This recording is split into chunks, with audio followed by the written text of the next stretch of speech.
When I was younger, I had a Simon Says, I think it was called, or Simple Simon, something like that. I came across this instructable how to make one with an Arduino. And I thought, oh, that's pretty cool.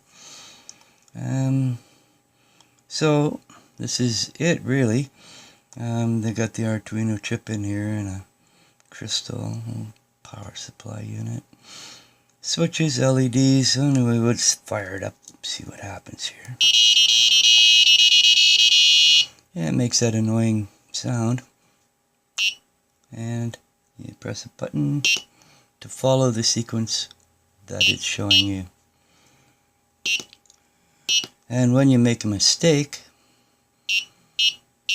which I'm going to do right now, it does that. And then it starts all over.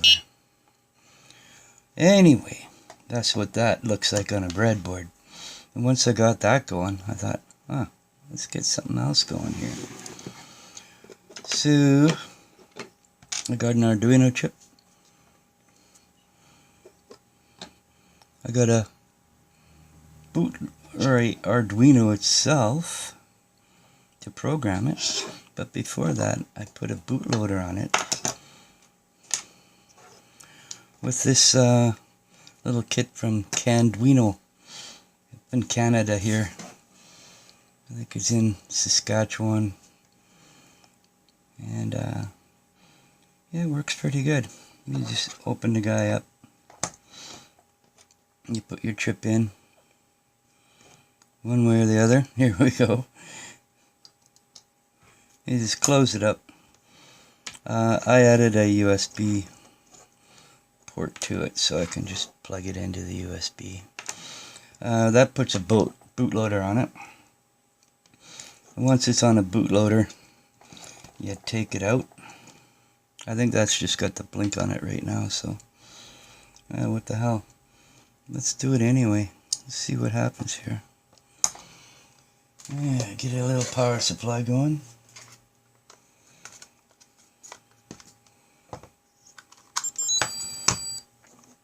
I think the light tells us it's ready to go. And we press the start button.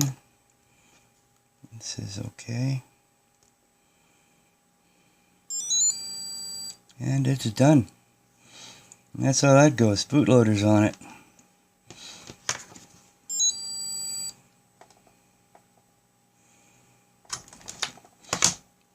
Anyway, after you get the bootloader on it, what I usually do is fire up an Arduino with the code on it. I'll leave the code in the description there somewhere. And I will drop that baby in. I just shoved one of those ZIF sockets on a clone Arduino. Put it in there, hook it up to your machine, run the IDE software. It loads it on.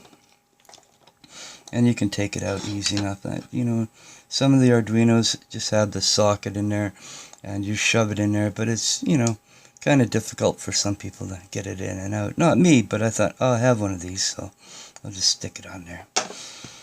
And once I got it programmed, I stuck it on a breadboard buddy from Arduino. Some of them I put sockets on, some I didn't. All you need to do is add a couple resistors in here. You put your chip in. Crystal, 16 megahertz crystal. And it kind of looks similar to this here. I did add capacitors on this one. A reset button and an LED. Another capacitor over there. And a jumper just to make the blink program work. That one I did put a socket on. This one's got a socket on it, but no reset button. Who cares? I just power it off, power it back on again. I got lazy, I guess. A nice pretty purple LED. Okay, anyway, the final results were to put it into a box like this. And that was pretty amusing. I got an 18650 in there. I added a charge port here so I can charge the 18650 up to it's you know, 4.2 volts, 3.7, whatever.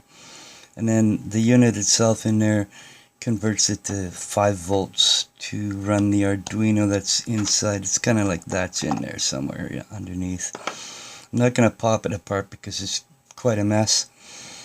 I added the switches in here. I added different color LEDs.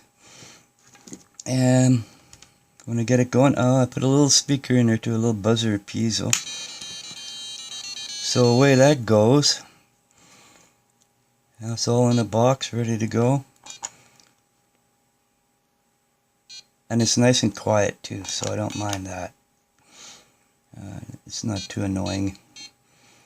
You can probably play it on the plane and nobody will get too pissed off. So when you push the wrong button, it just flashes them all and starts over again.